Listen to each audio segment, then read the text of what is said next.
Bom, então, já vou começando, até para a gente não ficar muito tempo e o link não expirar depois, né? Mas assim, eu não consegui dar aula na segunda-feira porque eu tive problema de estabilidade da internet aqui. Aí, como eu tinha receio de que, até mesmo conseguindo começar a aula, travasse no meio, tá bem ruim, preferi transferir, mas semana que vem a gente tem aula tanto na segunda quanto na sexta. Mesmo situação dessa, a gente vai falar do Lacapos e do Bachelard na semana que vem. Por último, falar do FireAbend, e aí eu dou os dias finais ali para vocês fazerem as tarefas que são da disciplina. Uma referente à história e a outra referente a essa parte de epistemologia para a gente trabalhar. Bom, o assunto de hoje vai ser Thomas Kuhn. Tá? A gente falou do Popper como digamos assim, o nome da filosofia da ciência, definindo o que era ciência e o que não era, ou seja, avançando um pouquinho no problema da demarcação. E o Kuhn, ele faz o grande livro que a gente conhece dele, a estrutura das revoluções científicas, que redefine aquele nosso conceito de descoberta. Afinal de contas, foi muito comum na nossa durante a nossa formação, durante o tempo que a gente é ensinado, a gente acaba pensando na questão da descoberta como se fosse algo meio que por acaso. Albert Einstein descobriu a teoria da relatividade. Isaac Newton descobriu a lei da gravidade, as leis do movimento. Galileu Galilei descobriu a lei da queda de corpos e coisas desse tipo. Então, sempre a descoberta dá um sentido de que é algo totalmente novo, como se não tivesse nenhum tipo de conhecimento prévio. Alô, Matheus, tudo bem? Bom dia. Então, estamos aí para falar de Thomas Kuhn hoje, né, para falar um pouquinho sobre essa redefinição. Nós já falamos sobre a demarcação do que era ciência, do que não era ciência, pelo Popper, e o Kuhn vai trazer a questão vai redefinir o que tem que ser descoberta nesse sentido, quando se fala sobre a estrutura das revoluções científicas. O Kuhn era americano, né, ele teve toda a formação dele em física, tá? Então ele fez doutorado em física e tudo mais. E só que no meio do seu trabalho, né, ou seja, ele está atuando como professor na área da física e decide mudar para a filosofia da ciência. Isso é uma coisa que começou a ficar muito comum durante a segunda metade do século XX, tá? Porque, afinal de contas, se tinha uma preocupação em entender por que a gente faz ciência e não somente fazê-la porque era uma realização pessoal. A filosofia da ciência trazia, portanto, uma necessidade, um pensamento mais amplo para falar a respeito de... Olá, Érica, bom dia. Então, a filosofia ela acaba sendo um ramo para qual vários cientistas duros, tá, eles migram, né, com formação em física. A gente vai ver também que o Feyerabend, que é um cara que eu admiro bastante na parte da teoria, ele faz a formação em física e quando ele resolve começar a se dedicar um pouquinho mais no seu doutorado, ele muda completamente de área e vai trabalhar com Popper também nesse sentido. Não que a física seja desestimulante, mas a área da filosofia da ciência, principalmente porque se preocupa com isso, é uma área que cria ou traz uma quantidade muito grande de questões. Bem-vindo, Vladimir, bom dia.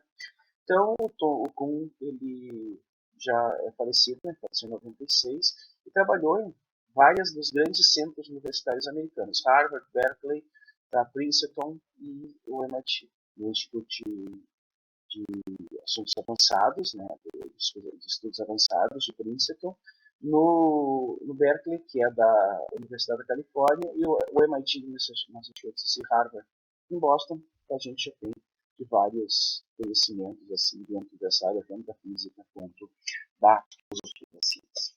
E a ideia tá, ele começa a sua vida acadêmica como físico teórico, olha só, e depois ele passa a interessar por história da ciência. É um caminho que muitas vezes é feito. No Brasil a gente tem exemplos de pessoas que trabalharam como físicos teóricos ou como físicos experimentais durante boa parte da vida. E aí, assim como eu sempre brinco com os alunos nesse sentido, né? O projeto de aposentadoria dos professores é trabalhar com história da ciência. O Kuhn ele preferiu, então, fazer isso mais cedo. Tá? Na verdade, o livro que ele escreve, na estrutura das revoluções científicas, ele é o marco, um divisor de águas quando a gente vai falar sobre a filosofia da ciência ao longo do tempo. E, basicamente, ele trabalha com o desenvolvimento da estrutura de uma disciplina científica, de um conceito científico. Tem uma frase que é dos pré-paradigmas, ou seja, a fase onde que a gente poderia chamar de empirista. A ciência normal, que é quando ela tem um corpo de pessoas trabalhando nela, aceitando-a como ciência válida. A crise, consequentemente, a revolução, ou seja, um problema que ocorre e a mudança de paradigma para isso, uma nova ciência normal que surge depois desse paradigma, e depois tu vai ter uma situação toda de como a ciência avança, ou seja, ela está num sistema de normalidade, passa por uma crise, são feitas propostas para resolver essa crise, e a partir dessas propostas nós criamos novas visões ou novos paradigmas. Tá? E com isso, busca mudar um pouco daquilo que vem a ser fazer ciência. Lembra que antes, quando eu estava falando sobre o Popper, né, e o Popper falando a respeito do que era e o que não era ciência, tinha uma preocupação muito grande da ciência dar a palavra final. Tá? Ser o conhecimento, o ultimate knowledge, né, o conhecimento final a respeito de alguma coisa. E o Kuhn ele faz uma mudança de pensamento nesse sentido, né, que não tem um conhecimento final. A gente vai sempre buscar algo que vai se acumulando, vai se construindo. O termo que se usa em inglês para isso, que é a scaffolding, né, não tem uma tradução exata no português, mas basicamente scaffolding é aquele trabalho de fazer um andaime, tá? De colocando encaixando as coisas para construir andaimes. E basicamente isso que a ciência é feita. Que dá o exemplo da escada, né? Mas tu tem a ideia de um andaime que vai chegando cada vez mais longe, e essa é a visão. E o Kuhn ele introduz na discussão a questão de que os avanços nem sempre são na direção correta. Tá? Porque eu tá falando em ganhos e perdas, né? Mas na verdade é uma questão que essa ideia de fazer ciência é uma ideia um tanto quanto errática. Afinal de contas, tu não consegue sempre dar passos para frente justamente por causa da não linearidade. Para resolver algum problema, tu retoma algumas situações anteriores, ou para resolver uma crise, tu abandona várias concepções, uma crise que surge dentro de uma área científica, tu abandona algumas concepções que já estavam definidas na ciência normal, perde isso e retoma, volta para a prancheta, volta a fazer esse tipo de trabalho. E aí, então, isso gera uma nova dinâmica nessa produção de conhecimento, nesse acúmulo de conhecimento. Tá? Então, a ideia que se pensa assim, né, que o Kuhn traz, olha, quando a gente tem várias pessoas, ou vários grupos analisando uma ideia, os ângulos que essas pessoas estão tomando não necessariamente vão ser os mesmos, tá? E, consequentemente, vão entrar em discussões, em atritos, em situações que podem gerar discussão. Mas, com fundo, justamente quando isso quando se busca a normalidade de uma determinada área, tá? Esses grupos, essas pessoas, elas debatem e conseguem definir situações que vão se tornar paradigmas, vão se tornar as definições, os conceitos, as ideias básicas que definem aquela ciência, e é como a gente chama de ciência normal. Então, basicamente, o diagrama que o Kuhn traz é esse aqui. Tá? A gente tem uma fase onde que tem vários pontos de vista, que seria a fase pré-paradigma, tá? A partir do momento que esses especialistas, cientistas, pessoas em geral, grupos em geral, eles debatem e chegam a consensos a respeito das definições, das situações, das respostas que aquela área está dando para isso.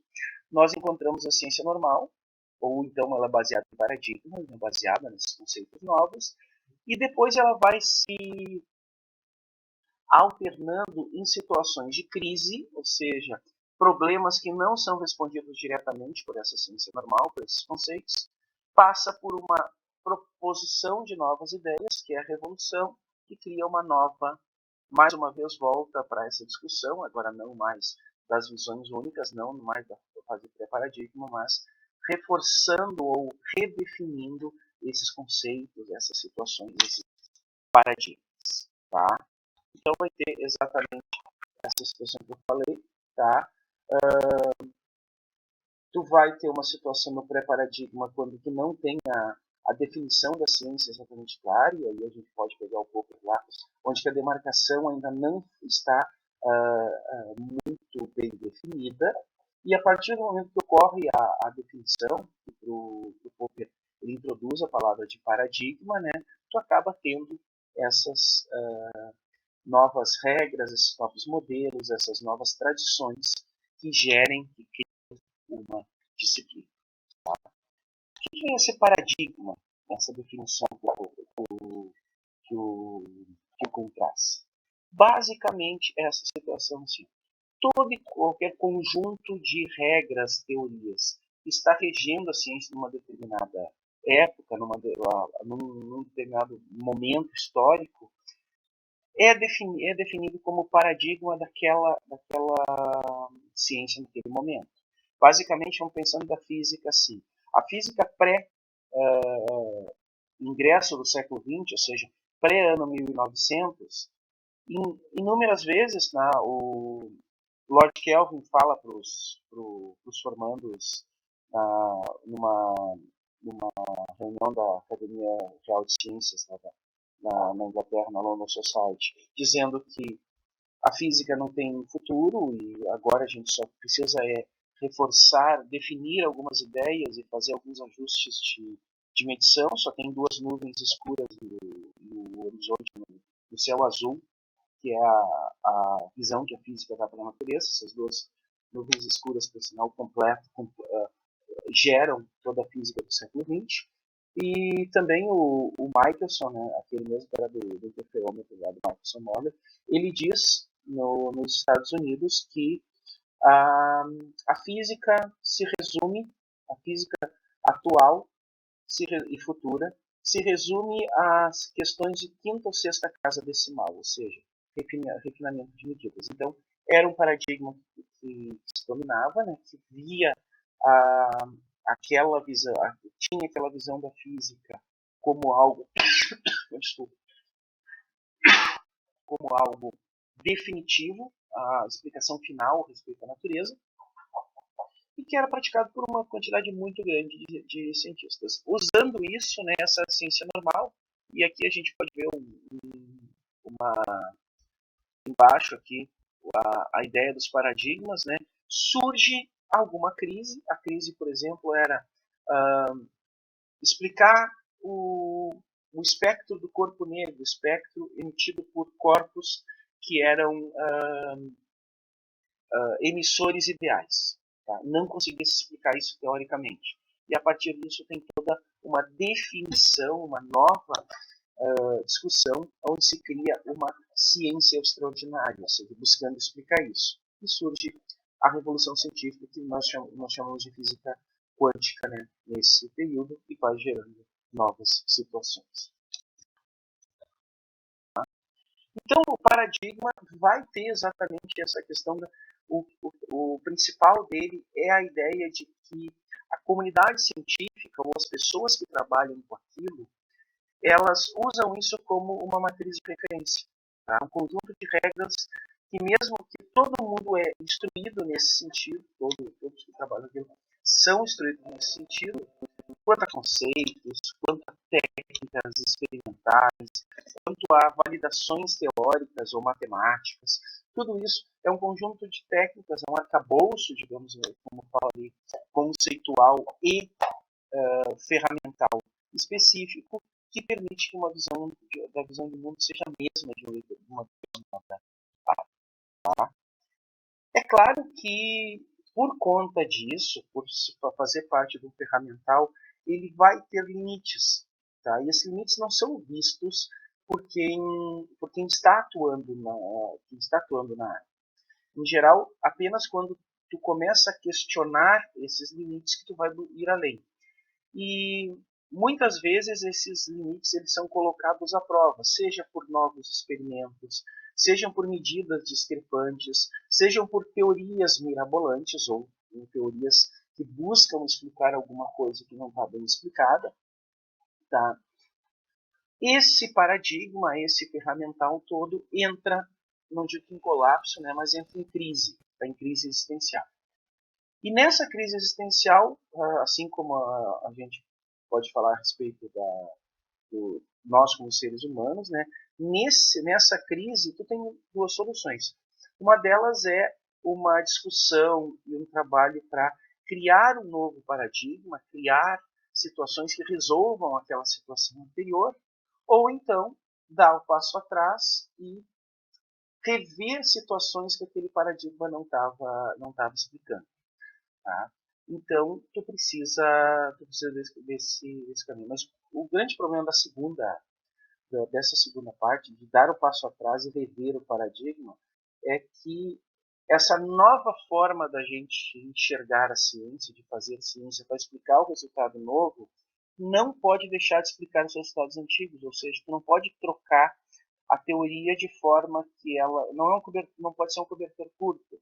Olha, eu consigo explicar o espectro de corpo negro, mas eu não consigo explicar a questão da luz, das cores da luz que a gente tem no nosso dia a dia. Então não dá para a gente fazer isso. A gente tem que, nessa questão de assumir um novo paradigma, rever os conceitos equivocados ou os experimentos que eu estou trabalhando, conceitos teóricos, experimentais, coisas desse tipo, e explicar tudo que já estava sendo explicado e seguir buscando explicações de coisas novas. Tá? Isso segue muito a ideia científica lá, positivista, que foi trazida pelo Conte, mas tinha essa necessidade de não só não romper com paradigmas, mas construir um novo paradigma em cima do anterior. Tá? Então, basicamente, a ideia é que não se abandona um paradigma sem ter outro. Afinal de contas, esse novo paradigma explica tudo que o anterior explicava, os conceitos anteriores explicavam, e situações novas. É óbvio que enquanto que a gente está nessa discussão, e lembra lá que a gente tem a fase pré-paradigmática, ou seja, aquela fase onde que tu não tem ainda o consenso científico para criar uma ciência normal, tá? Quando tu passa pela situação de crise e revolução, tu também vai poder ter grupos discutindo a respeito de novas formas de enxergar o mundo, de novos paradigmas, que eu vou chamar de partidários de paradigmas rivais. Tá? Por conta disso, até por uma questão de validação pessoal e científica, grupos que trabalham com ideias rivais para explicar situações novas da ciência, né, em geral, eles vão discutir a respeito das premissas ou das ideias que estão subjacentes ou então estão muito claras dentro do paradigma do outro, dentro das ideias do outro, e vão tentar desacreditá-las. Tá?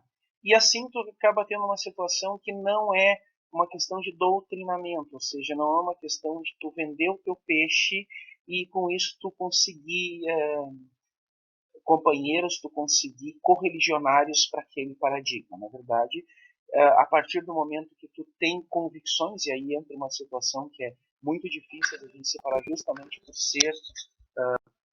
por sermos seres humanos, tá? A gente precisa, a gente deve, tá? Ficar atento aos fatos, mas é muito complicado fazer isso, né? Porque, afinal de contas, nem sempre as nossas convicções pessoais, as nossas relações de amizade, tanto cotidiana quanto científica, vão deixar a gente ver claramente qual é o paradigma que melhor se adapta. Né? Então, a gente não consegue ser convencido facilmente quando tem esse tipo de coisa. Tá? E como é que ocorrem essas transições? Tá?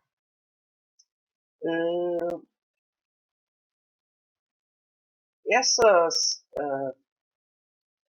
transições que vão surgir, né, o Kuhn ele vai falando, né,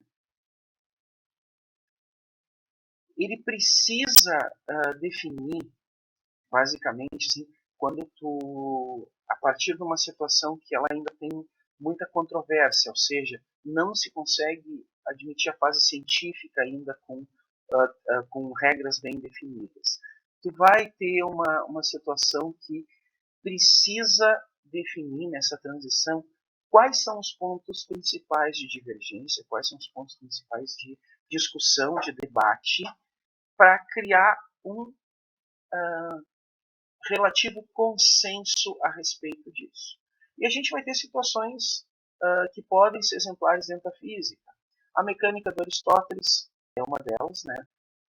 Aonde que tu não tem uma transição exata para a fase científica, porque apesar do que a gente estuda, né, ao longo dos 1500 anos, aonde que a mecânica do Aristóteles ou a física do Aristóteles era estudada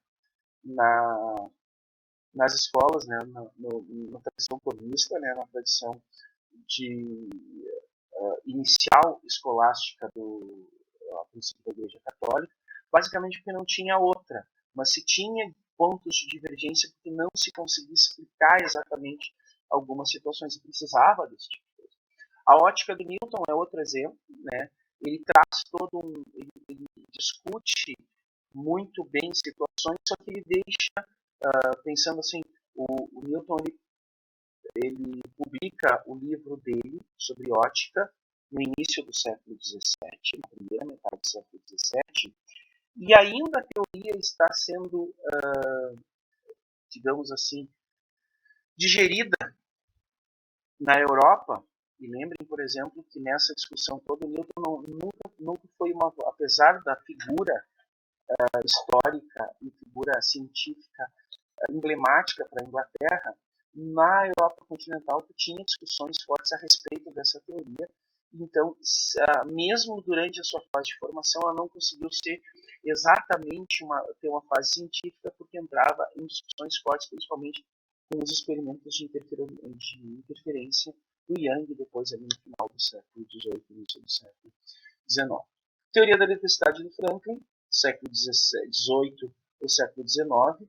A gente herda algumas situações dela, por exemplo, o conceito de cargas positivas e cargas negativas, mas toda a discussão relacionada com isso, como era muito mais metafísica do que propriamente, era uma teoria metafísica explicando a natureza, ela tinha muita discussão e muitos partidários contrários à explicação, né, buscavam explicações mais simples, tanto que durante a discussão da teoria da eletricidade a gente vai ter muitas idas e vindas nesse sentido por tentar generalizar algumas coisas, mas são exemplos de como essas transições precisam resolver esses pontos de divergência para se tornarem situações científicas. Né?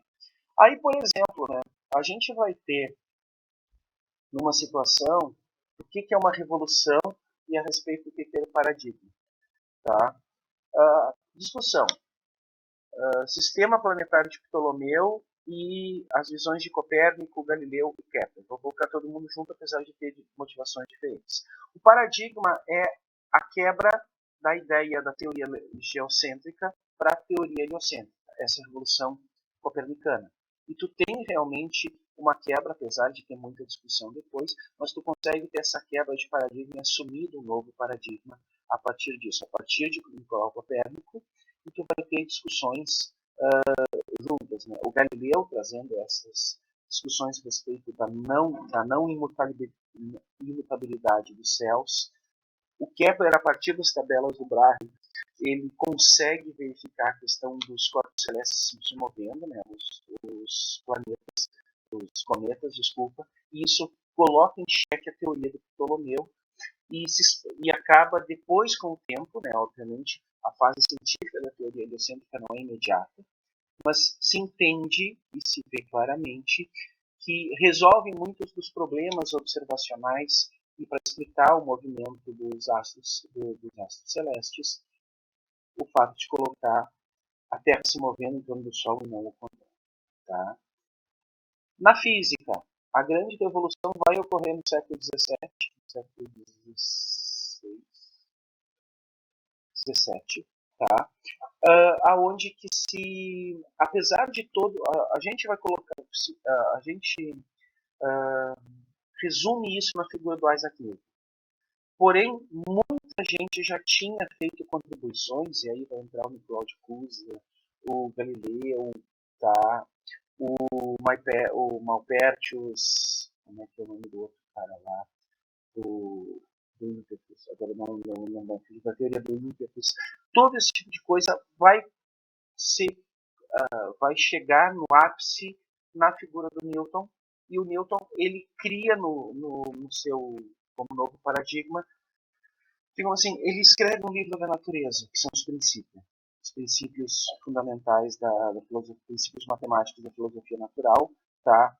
Livro de geometria, mas onde que ele explica exatamente essas situações, fazendo essa revolução que também não é imediata a ser considerada, mas que aos poucos vai se mostrando válida e se torna um novo paradigma. Teoria eletromagnética. Aí tem uma discussão toda durante a segunda metade do século XIX. Tá? O Maxwell, por exemplo, ele tinha conseguido unificar as equações a partir da simetria da natureza e tinha algumas situações meio complicadas relacionadas com a estabilidade dos materiais e situações desse tipo, e com o Röntgen, né, com a descoberta dos raios-x, aí tu vai ter, por exemplo, explicações que o Lorentz vai dar para explicar isso, que o Fitzgerald faz matematicamente para explicar essas situações. O Röntgen, com a descoberta dos raios-x, ele verifica, e o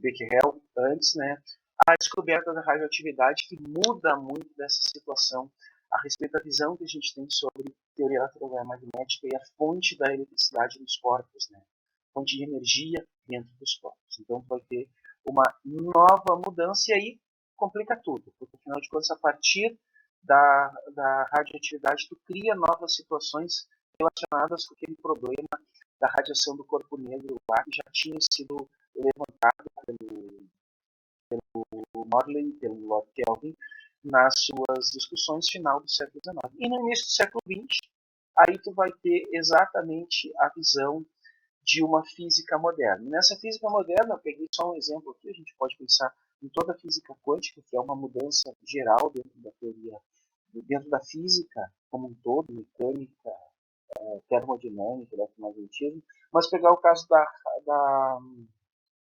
gravidade. Tá? Newton tinha feito parte de uma revolução onde ele propõe uma teoria da gravidade que vence ou que se mantém como correta, tá, dentro das observações para explicar os problemas que eram criados no universo de Aristóteles. E Einstein propõe uma nova teoria aonde que deixa de transformar essa gravidade em uma gravidade dinâmica, ou seja, uma força, e passa a ser uma propriedade própria do espaço. Então, Einstein faz essa mudança, fazendo com que tenha uma mudança completamente diferente na gravidade, criando uma teoria geral de relatividade para ser trabalhada. São mudanças de paradigma e exemplos de como tu vai ter esse aceite. Também não é imediato, mas claro que por conta da evolução da ciência, o Einstein propõe isso em 1914. Em 1921, tu tem comprovações com resposta aos experimentos propostos como testes para essa nova teoria, e começa a ser aceito, apesar de pelas próximas 3, 4 décadas depois, pouquíssima gente no mundo tem entendido exatamente o que é a teoria da relatividade. Basicamente, o Einstein, o Eddington e o Chandrasekhar são as 3 pessoas que realmente estudam relatividade geral até os anos 50, por aí, depois tem uma mudança que se aceita isso como paradigma. Então, basicamente, aí vamos lá para a estrutura científica, né?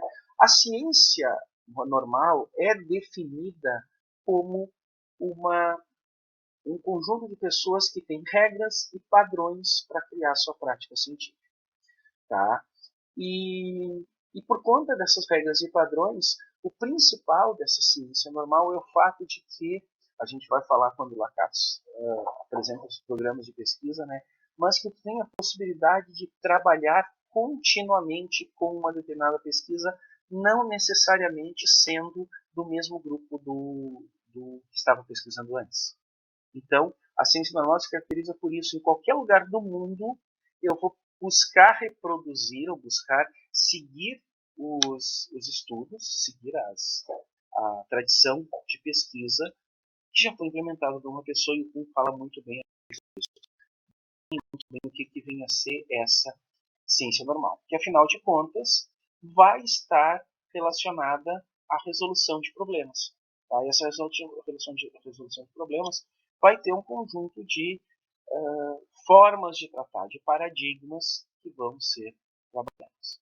Então, basicamente, nessa questão tá, do Kuhn, né, se um cientista ele não consegue resolver um problema, isso não é um erro do paradigma, não é um erro da teoria vigente, mas sim pode ser basicamente uma falha na abordagem do cientista, que eu uso o termo fracasso, mas vamos ser mais simples assim. Simplesmente a abordagem pode não ser tão adequada naquele momento. Se por acaso, de acordo com se a gente invalidasse uma teoria a partir de um erro de alguém, de um cientista para provar alguma coisa, e jogar isso tudo no lixo, tu não teria como avançar. E o Kuhn diz, isso é um problema, né? Porque afinal de contas, como já comentei aqui, né? A ciência ela não é feita somente de acertos. Os erros te permitem ver por onde tu não vai seguir. Então, mesmo o resultado negativo, um resultado que não está de acordo, que não é aquilo que tu esperava, é um bom resultado para o programa de pesquisa em geral. Então, a ideia toda aqui, né, é que vai ter essa sequência de realizações, essa sequência de não vou usar o termo descoberta, né, essa sequência de confirmações do paradigma, de avanços dentro do paradigma, que permitem essa mudança. Para o Kuhn, por exemplo, a visão de ciência normal trabalhava na seguinte lógica, né? Tu tem um conjunto de conhecimento regido por métodos que apresenta alguns problemas dentro do seu escopo. A comunidade científica se reúne em torno deles para conversar, debater, discutir, e com isso cria novas regras ou redefine novos conceitos que vão ser os paradigmas. E esses paradigmas são incorporados dentro da ciência, criando a assim chamada ciência normal. Tá? Pensa situações, né, que a gente pode trazer de textos clássicos. Tá? Os textos do Óptica do Newton, apesar da visão dele ser uma visão totalmente corpuscular simples, tá? Não com comportamento dual, ela acaba trazendo a possibilidade de tu verificar ou criar ou discutir problemas e métodos que são legítimos e vão redefinir, portanto, vão ser trabalhados pela comunidade científica para a criação de novos paradigmas e a definição de uma ciência normal por qualquer pessoa que tenha acesso a esse texto. Tá? E aí tu vai ter a situação aqui, ó, a ótica física, né, pensando na questão da ótica do Newton. Né? Tem uma fase pré-paradigmática muito centrada dentro do que se percebe, e aí a gente tem a filosofia grega, a escola de Epicuro, a escola de Aristóteles, a escola platônica, todas elas tentando explicar situações.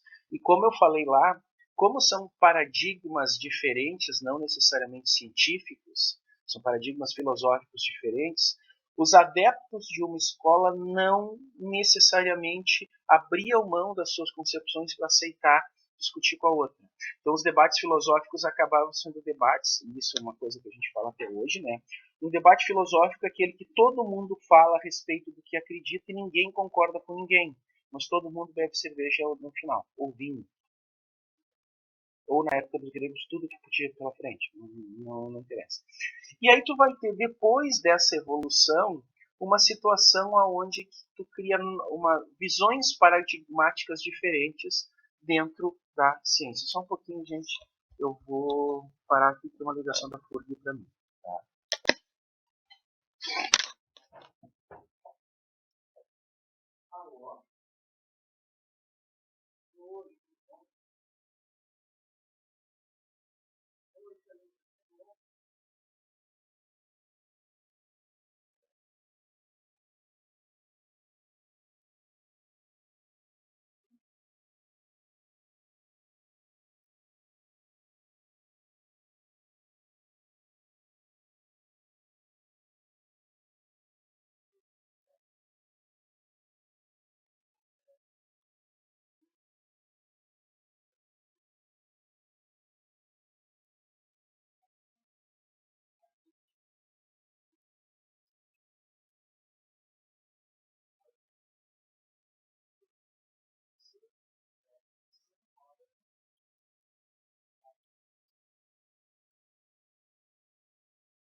Uma outra coisa, tá?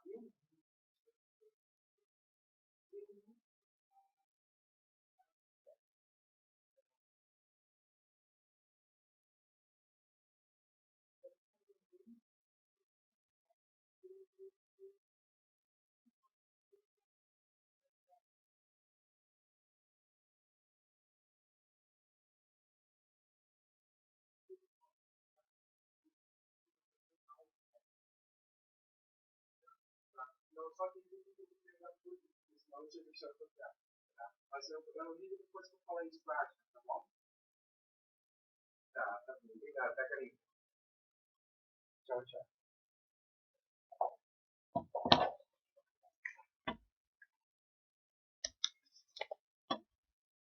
Desculpa, gente. Como era a ligação da FURG, eu normalmente ignoro, mas como era a ligação da FURG, eu tive que. Eu resolvi pensar o que pode vir pra gente. Seguindo então, vai ter paradigmas diferentes, né? Por exemplo, a ótica do Newton, que é uma ótica corpuscular, né? Definida basicamente como um sistema mecânico. A ondulatória, que parte do Yang, mas vai ter várias situações de interferência, o Hadot, o Fresnel, tá? E depois uma visão mais dual da situação, mas baseada ainda na teoria corpuscular do Newton, que é do Planck, que foi comprovada ou definida pelo Einstein como um efeito fotoelétrico. Então são paradigmas que vão sendo criados e ao longo desses paradigmas a gente vai trabalhando dentro da ideia da ótica física, não mais como aquelas escolas iniciais. É óbvio que existem exceções. Tá? A matemática e a astronomia, por exemplo, elas não têm uma fase pré-paradigmática porque elas se formam ainda numa fase muito embrionária do que é essa ciência. Então a gente acha muito difícil achar essas situações conflitantes. Assim como em áreas novas, principalmente áreas transdisciplinares, e aqui dá o exemplo da bioquímica, né? Tu já traz paradigmas muito bem definidos para criar essa nova área e não já entra dentro da ciência normal sem ter essa fase pré-paradigmática.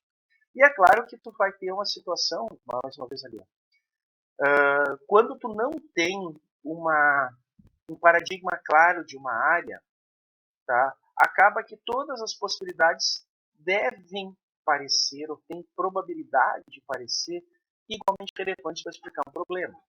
Tá? Em geral, nessas situações, quando não tem uma definição clara de área da ciência normal para uma determinada área, acaba que tu vai ter possibilidades, ou teorias, vamos dizer assim, né, que explicam parte da situação e não conseguem resolver parte do problema. E a gente tem que entrar nessa discussão, mas está tudo de acordo com a ideia, com o respeito do que vem a ser ciência normal. Tá? E aí ele faz alguns comentários históricos. O Roger Bacon, por exemplo, tá? Ele tinha uma visão experimental, só que como trazia muitas opiniões pessoais, situações muito metafísicas a serem trabalhadas, a gente não conseguia qualificar isso como ciência. Estava numa fase pré-paradigmática, consequentemente já estava muito ligada a visões pessoais e visões de seguidores dessas pessoas. Então, a gente não tinha uma ideia clara, vamos dizer assim, de definir o trabalho do Roger Bacon como uma ciência propriamente dita. E então tu vai ter as questões, né, situações, por exemplo, que tu vai falando a respeito da ideia dos paradigmas, né, que tem situações, e isso é importante para estudar a história da ciência, né, tem situações que elas são relegadas ao esquecimento num determinado momento porque elas não se adaptam ao paradigma. Só um pouquinho que eu vou de novo, gente. Hoje vai ser. Quero ver o que aconteceu agora. Só um pouquinho.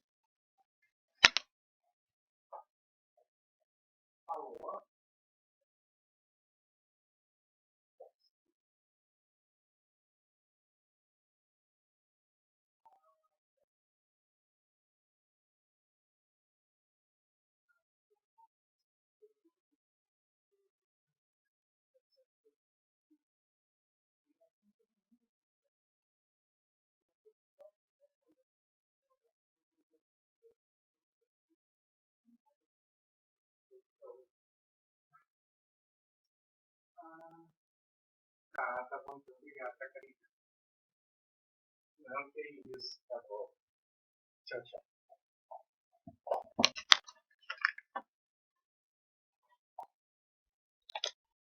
Prometo que essa foi a última interrupção. Tá?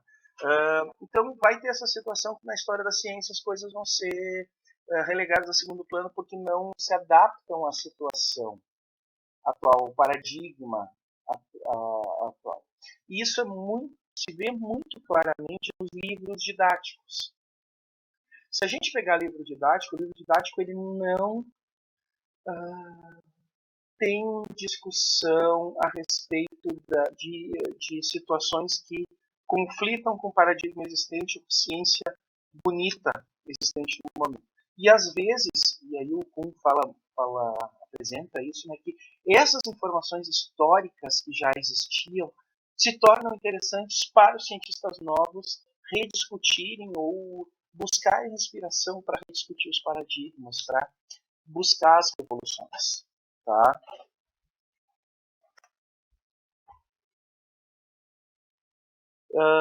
E ele faz, assim, por exemplo, essa questão do trabalho, né? Nessa situação que mostra como os cientistas eles trabalham, o Kuhn defende o artigo científico. O que defende o artigo científico? Porque o artigo científico ele é mais imediato a situação. E ele faz uma crítica, por exemplo, quando vai falar a respeito de novos paradigmas ou mesmo de divulgação científica ao livro, porque o livro ele tem muito mais a perder no sentido do ganho pessoal, não econômico, pessoal, do cientista do que propriamente ganhar. Tem exemplos aí de pessoas que só escrevem livros, mas não são os cientistas, são divulgadores e trabalham nesse sentido. Mas o Kuhn ele faz essa crítica muito forte de que, justamente por causa da mobilidade do conhecimento, um livro ele acaba sendo muito estático. Os artigos eles podem ser simplesmente válidos hoje, amanhã eles vão ser, mas o conhecimento científico é usado dessa forma. O fato de publicar um artigo não quer dizer que o teu artigo seja sempre vai ser um ponto de referência, porque ele está ali para ser refutado, principalmente dentro da área científica.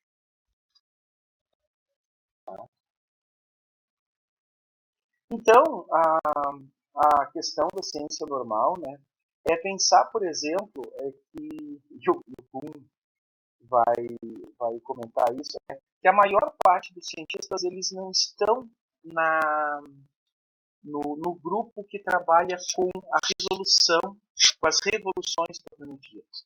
Eles estão dentro da fase de acabamento, tá?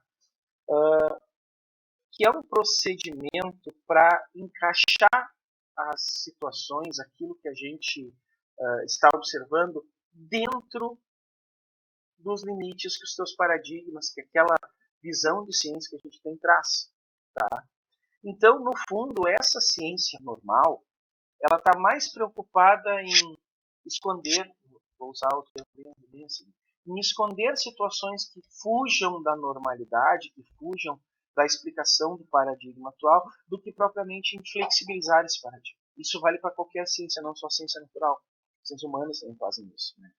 Então, tu vai pensar em articular fenômenos e teorias, aqueles que já estão compreendidos dentro dos paradigmas. Tu não vai buscar fazer ou tentar explicar situações de fronteira, tanto que a gente tem a ideia hoje de ciência de fronteira, que a ciência de fronteira é justamente uma ciência que não é normal, porque ela precisa pensar exatamente fora da caixa. Tá? Afinal de contas, ela está na borda da caixa. Qualquer passo que ela der para um lado ou para o outro, ou ela se enquadra dentro da ciência normal, dentro da caixa, ou ela cai num limbo, que aí a gente vai usar o Popper, né, para verificar se segue sendo ciência ou passa a ser metafísica, passa a ser pseudociência. É muito complicado fazer isso dentro das ciências de fronteira, da área de ciência de fronteira que a gente fala muito hoje. E aí entra muita situação. Coisas, por exemplo, que a gente que era ficção científica, como a cibernética, os sistemas cibernéticos, hoje ciência, e é ciência de fronteira porque não se sabe quais são os passos, flexibilizando os paradigmas dela, que vão torná-la mais ciência, vão mantendo-a dentro da ciência, da limitação do Kuhn, ou se vão afastá-la e transformá-la em metafísica, em especulação, porque não vai ter condições de reputabilidade. Então, basicamente, está aqui a situação definida entre a questão dos paradigmas, né? Antigo paradigma e novo paradigma.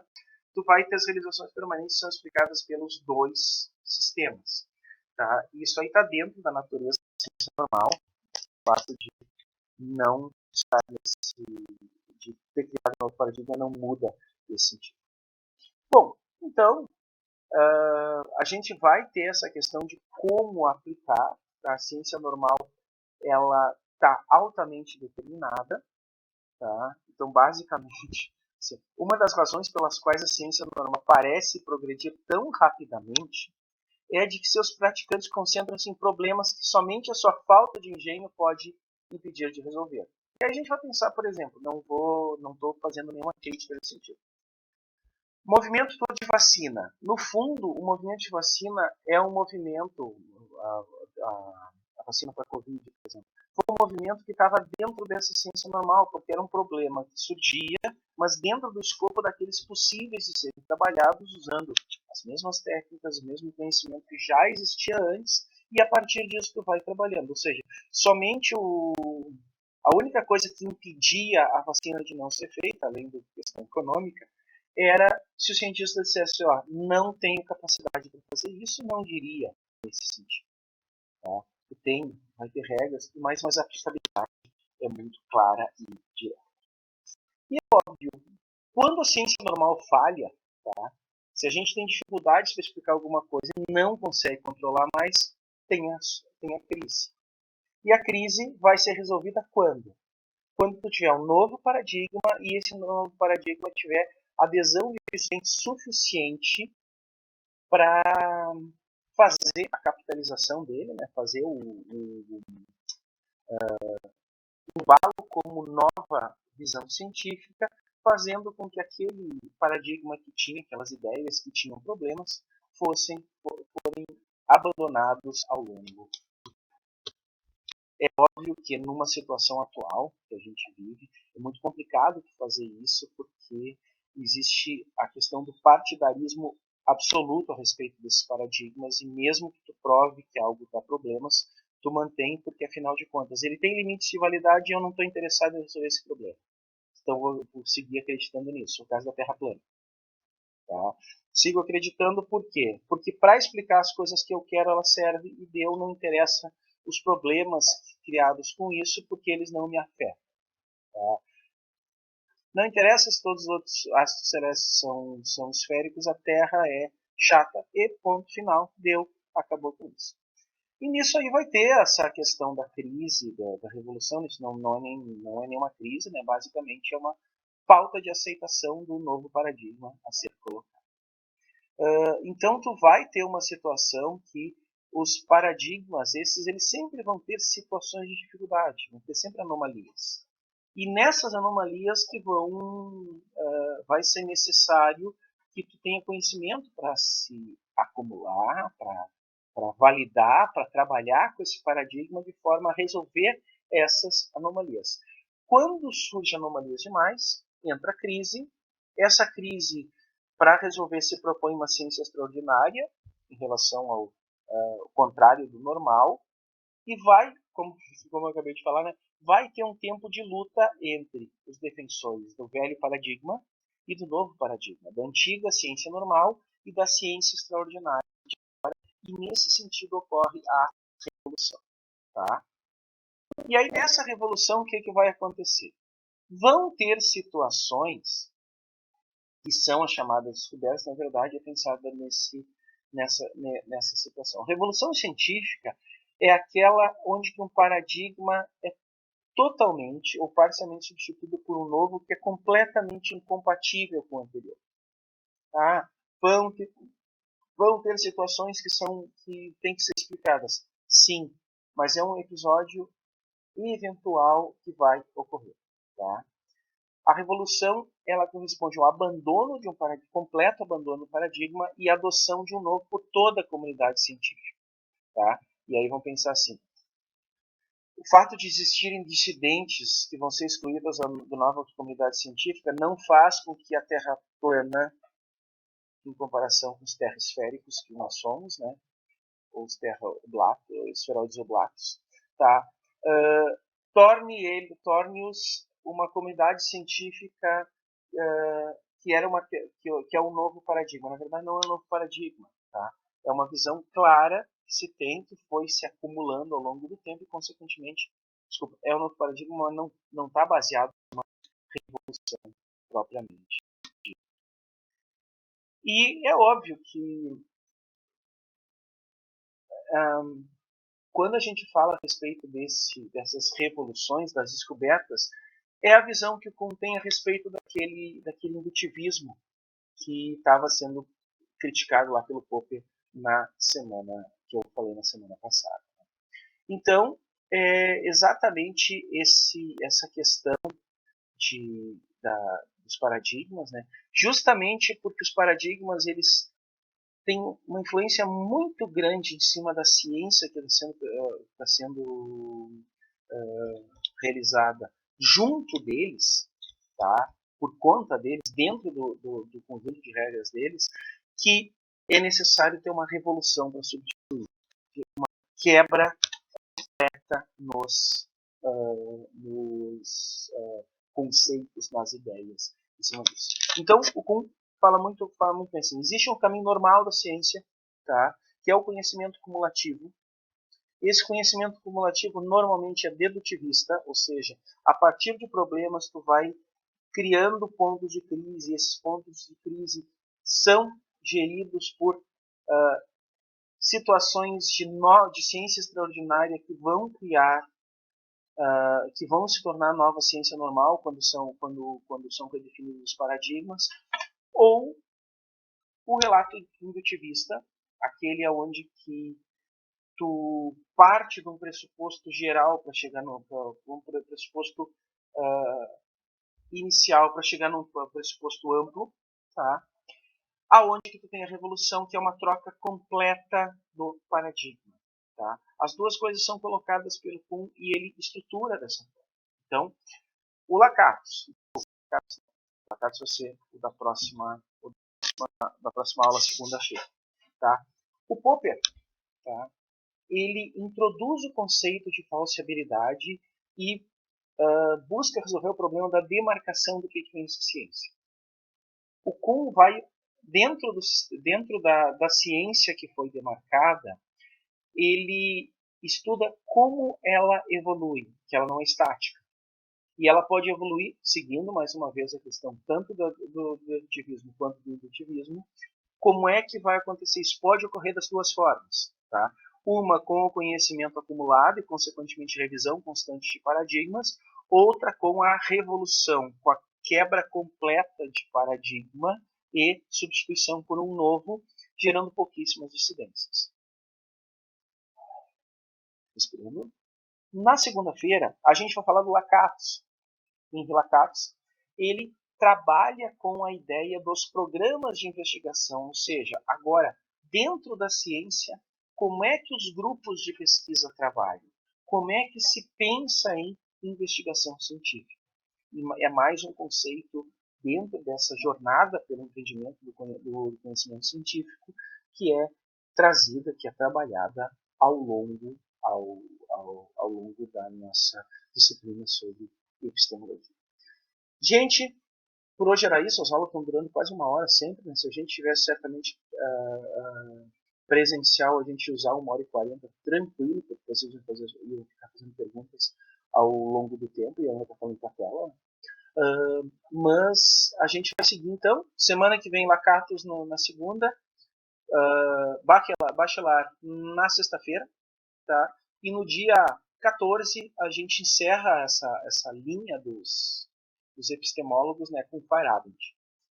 E aí a gente vai, e depois eu vou falar a respeito das tarefas que a gente vai ter para complementar a disciplina. Gente, questões, dúvidas, perguntas, comentários?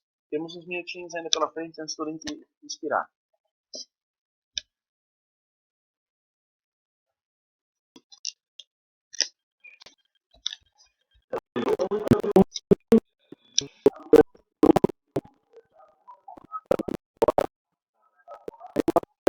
Fala, Matheus.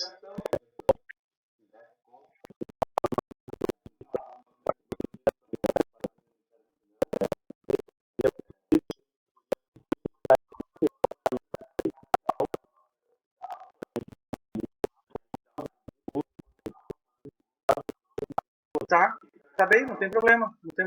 Eu já coloco hoje de tarde, eu coloco as 2 aulas da semana que vem. Ali.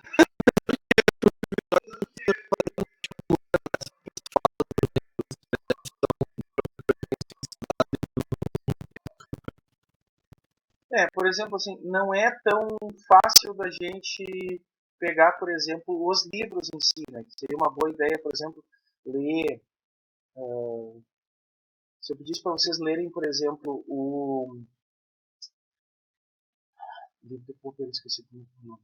A lógica da pesquisa científica, a estrutura das revoluções científicas, tá? Os programas de pesquisa do Lakatos, o contramétodo da desilusão, o próximo da desilusão do Bachelard e o contramétodo do Feyerabend, vocês iam passar o semestre todo lendo, né? Então, eu vou fazer algumas coisas, vou fazer umas propagandas para vocês se aprofundarem. Depois vai ter as duas apostilinhas ali do Moreira da Neuda, né? Para se basear um pouco. Mas recomendo fortemente, sim, quem tem interesse nisso, de ir atrás dos livros, né? Essa é uma leitura, assim. O livro do Popper, ele é inicialmente bem denso mesmo. Do Kuhn é legal para ler, tá? Eu li o do Kuhn, li o do Bachelard e e li o Contra o Método do Faraday, por isso que eu gosto muito porque ele traz exemplos bem claros da física, né? Mas a gente vai, eu disponibilizo para vocês os slides das duas próximas aulas hoje, junto com o vídeo, com a gravação desse vídeo aqui. Tá bem, gente? Eu vou fechar a gravação porque o nosso link deve estar acabando daqui a pouco.